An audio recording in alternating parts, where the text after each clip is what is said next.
Bonjour Géraldine. Bonjour Sébastien, bonjour à tous. L'environnement à la une de vos journaux ce matin avec la publication du premier rapport du GIEC consacré aux terres et à l'alimentation. On en parle beaucoup depuis le début de la matinale. Le GIEC, c'est le groupe d'experts intergouvernemental sur le climat et ce rapport, vos journaux l'abordent de façon assez pragmatique. Oui, c'est à souligner. Pas de titre catastrophiste sur le mode « les ressources disparaissent, la terre ne peut plus nous nourrir ». Non, comme si l'urgence du réchauffement, l'ampleur des défis qu'il soulève imposait une certaine solennité, une réserve. La presse ce matin constate, mais surtout elle réfléchit. Ouest France dresse un tableau de ce qu'on trouve dans le rapport du GIEC. Les terres surexploitées font chauffer la planète. L'agriculture et nos systèmes alimentaires représentent un quart de nos émissions de gaz à effet de serre. Or, d'ici 2050, il faudra nourrir 10 milliards d'êtres humains. Pour l'agronome Marc Dufumier, dans le Figaro, le pire reste à venir si l'on ne change pas nos habitudes. Une interview passionnante où il détaille les solutions qui se dessinent selon le type de climat, le type de sol. En Afrique, par exemple, il faudrait associer des arbres aux cultures pour enrichir les taux d'humus. En France, replanter des haies, labourer moins, réduire les engrais azotés. Au Brésil, limiter l'élevage bovin. Les solutions existent, mais elles sont complexes, foisonnantes. Aux politiques maintenant de s'en saisir. Et parmi ces solutions, il y a étendre la forêt. Oui, le Parisien relaye l'étude très intéressante de chercheurs de l'université de Zurich qui ont recensé l'ensemble des territoires sur la planète qui pourraient accueillir de nouvelles forêts. Des terres que les hommes n'utilisent pas.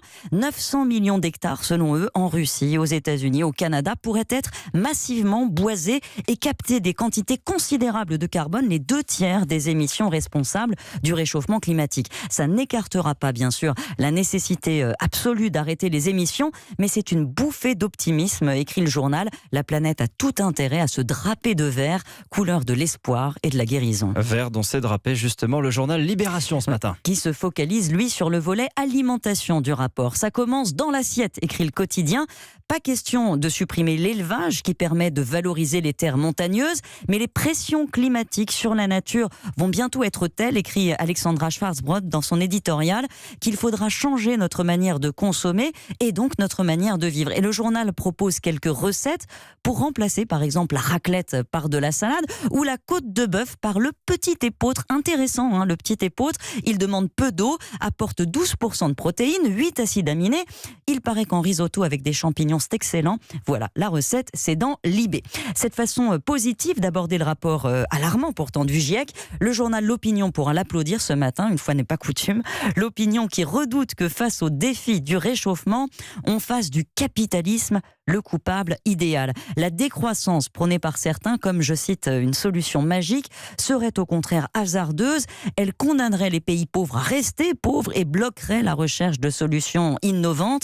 Un avis que partage dans le magazine Le Point l'une des figures de l'écologisme américain, Michael Shellenberger, sacré héros de l'environnement par le Time, il y a 10 ans, défend une approche scientifique des défis.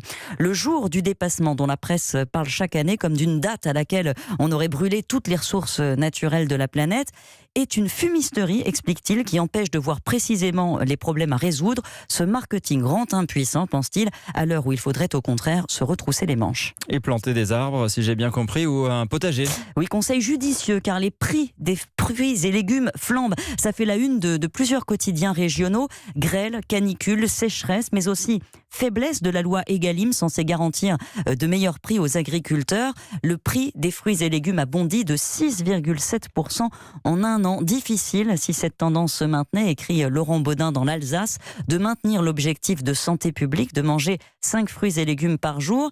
La qualité que réclament les consommateurs à un prix que personne, semble-t-il, n'a très envie de payer. Et c'est ce paradoxe aussi qu'il faudra collectivement résoudre. Et cette contradiction, vouloir mieux pour moins cher, est aussi au cœur de la grève chez Deliveroo. Oui, la colère des livreurs de l'enseigne de plats cuisinés payés au lance-pierre offre un condensé des ruptures dont se nourrit la nouvelle économie, écrit Didier Rose dans les dernières nouvelles d'Alsace. Des salariés qui n'en sont pas, ils sont auto-entrepreneurs, exercent un droit de grève qu'ils n'ont pas pour faire plier un employeur qui n'en est pas un. C'est ubuesque, la précarité systémisée. Pourtant, Marie-Catherine Butt, dans l'Opinion, juge leur lutte pour un statut dépassés. Uber Eats teste déjà la livraison par drone. Un jour, ils seront remplacés par des robots. Ce sont des formations qu'ils devraient, selon elle, exiger. Ouais, des robots qui vous livrent des repas, je suis pas sûr qu'on ait envie tous d'aller jusque-là. Oui, ça va très vite. Et si vous aimez prendre du temps, une leçon de vie, Sébastien, à la une de Midi Libre, ce matin, j'ai trouvé la plus jolie photo du jour. Celle d'un couple de mariés, lui en complet bleu, elle en robe rose, vaporeuse, fleurs aux cheveux et voilette. Ils irradient de bonheur, Fanfan et Loulou. 90 et 96 ans. Ils se sont dit oui hier à l'église après 50 ans de vie commune et le journal raconte leur histoire, elle est très jolie. Leur coup de foudre en 61, alors qu'ils sont tous deux mariés, ils ont attendu d'être veufs pour vivre ensemble et s'étaient promis de passer devant le prêtre si ça durait 50 ans. Ben voilà, c'est fait, c'était hier le 7 août.